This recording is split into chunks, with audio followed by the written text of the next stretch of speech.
मित्रों, आज हम यहाँ पर उस रहस्य पर बात करेंगे जो अनेक प्राचीन शास्त्रों के अनुसार ईश्वर का निवास स्थल हृदय में अनेक मूर्खानंदों के मस्तिष्क में जब यह स्पष्ट ही नहीं हुआ है तो अपनी विद्वता का प्रदर्शन करते हुए यह लिखा है कि प्राचीन काल में आत्मा का निवास स्थल हृदय में माना जाता है, जबकि यूरोपियन विद्वानों ने स्पष्ट कर दिया कि आत्मा का निवास स्थल मस्तिष्क में होता है। अर्थात इनके अनुसार भारतीय ऋषियों का समुदाय इतना बड़ा अज्ञानी था कि उस पर भौतिकवादी यूरोपियन की वरीयता है। अब भला कोई इनसे पूछे कि यदि आत्मा का स्थान प्राचीन काल के भारतीय ऋषि हृदय में मानते थे तो सहस्त्रार के ब्रह्मा बिंदु का क्या तात्पर्य है? क्या आत्मा से भी उच्च कोई शक्ति है? ये इसका उत्तर इसलिए नहीं दे सकते कि ये मान चुके हैं कि आत्मा और ब्रह्मा में कोई भेद नहीं है। उपर्युक्त कथन में ही इन्होंने ईश्वर को ब्रह्मा का पर्याय मानकर उसे आत्मा मान लिया है। आप लोगों को सत्य को समझना होगा।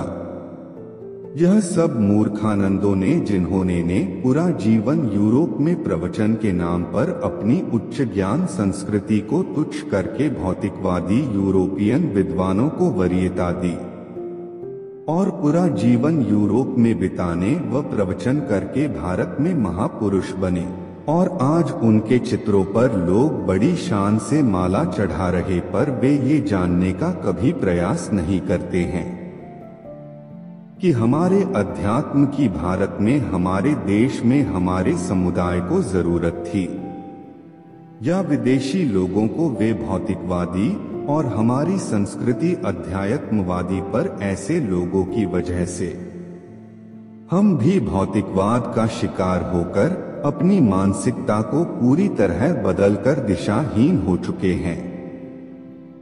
मुझे अपने इस जीवन में बहुत कम लोग ऐसे मिले जो वास्तव में आत्मदर्शी है, जिन्हें तत्व का ज्ञान था और जैसे सोशल मीडिया पर वह मिशनधारी महापुरुष है जो तत्व ज्ञान आत्म साक्षात्कार पर प्रवचन देते देते अपना पूरा जीवन व्यतीत करके परलोक गमन कर गए हैं। श्रीमद् भागवत गीता में ये कई बार बोला गया कि जो मुझे तत्व ज्ञान से जानता है।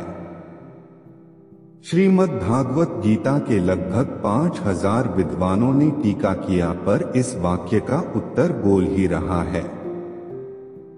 कुछ आज के महापुरुष कबीर का वर्णन वेदों से जोड़ रहे हैं और अपने को तत्वदर्शी होने का दावा कर रहे हैं। वैदिक संस्कृति वेदों से है, पर वेदों में परमात्मा को निराकार स्वरूप से स्वीकार करता है। वेदों में ईश्वर के लिए नेति नेति ही कहा है। वैदिक धर्म अवतारवाद मानता ही नहीं है। फिर भी करवेह को कबीर कहकर कबीर को परमात्मा का अवतार बताकर वैदिक धर्म से जोड़ दिया है। कबीरदास एक संत थे पर आज उनके अवतार भी हैं। ये हो सकता है क्योंकि ये समय असत्य, अधर्म और मक्कारी का है। अगर उन तत्वदर्शी एवं आत्म साक्षात्कारियों से यह प्रश्न किया जाए कि तत्वज्ञान क्या है, उस पर व्याख्या गोल गोल क्यों होती है, तो वे महापुरुष शायद ही इसका जवाब दे पाए। यहाँ पर यह स्पष्ट करना आवश्यक है कि आत्मा एक निर्गुण तत्व है। वह समस्त भौतिक गुणों से शून्य है। वह मूल तत्व है। तत्व उसे इसलिए कहा जाता है कि उसे व्यक्त करने के लिए और कोई शब्द उपलब्ध नहीं है। वह ओम भी नहीं है, क्योंकि ओम एक नाद है और नाद गुण ही है। संभवतः प्राचीन महर्षियों ने उसे तत्व इसलिए कहा कि वह वास्तव में वही है और शेष सब उसी से उत्पन्न मृगमरीचिका है।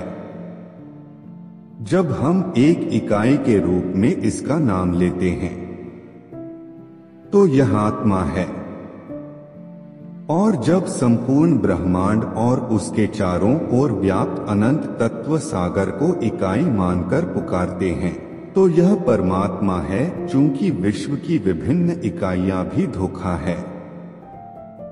इसलिए जो आत्मा है वही परमात्मा है, परंतु ईश्वर परमात्मा नहीं है, वह एक सगुण रूप है।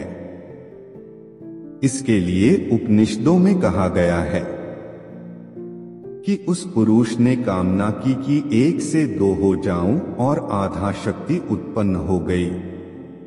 आधा शक्ति को आश्रय नहीं मिला तो वह 2 भागों में विभक्त हो गई। इसी में एक भाग स्वर और दूसरा भाग शक्ति।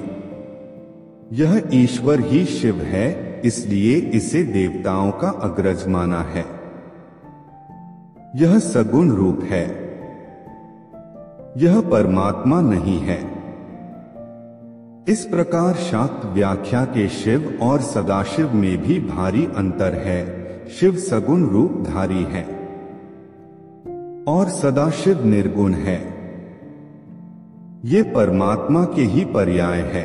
एक अन्य भ्रम इसलिए भी उत्पन्न होता है कि हम आत्मा एवं जीवात्मा में भेद नहीं कर पाते हैं। आत्मा परम शून्य है, अर्थात वह पदार्थ का ऐसा सूक्ष्मतम मूल तत्व है जहां समस्त भौतिक गुण अस्तित्व का लोप हो जाता है, परंतु जीवात्मा का अस्तित्व अनुभूत किया जा सकता है क्योंकि इसमें मानसिक गुण होते हैं। सोम अपान है, चौर सूर्य प्राण प्राण एवं आपान के ऐक्य होने पर मनोलय हो जाएगा और तभी आत्मस्वरूप का अनुसंधान करना चाहिए। सोह मंत्र के द्वारा खंडन करने पर ही परमात्मा का चिंतन करना चाहिए। प्राणी की जो स्वाभाविक श्वासन चलती है उसे पकड़कर जो जप साधना की जाती है वही अजपाजप। यह जप जागृत स्वप्न सुषुप्ति तीनों कालों में चलता रहता है। प्रकृति में व्यष्टि एवं समष्टि दोनों स्तर पर इसका समान प्रभुत्व एवं प्रभाव परिलक्षित होता है। आदि काल में बुद्ध ने अनापानास्ति नाम से इसकी साधना शिष्यों को कराई। निर्गुण परंपरा में गोरक्षनाथ, कबीर, रैदास, सुंदरदास, गुरु नानक ने इसी साधना का प्रचार किया। वर्तमान काल में लोकनाथ ने इस साधना का प्रचार किया। गुरु नानक देव ने इसी का उपदेश दिया।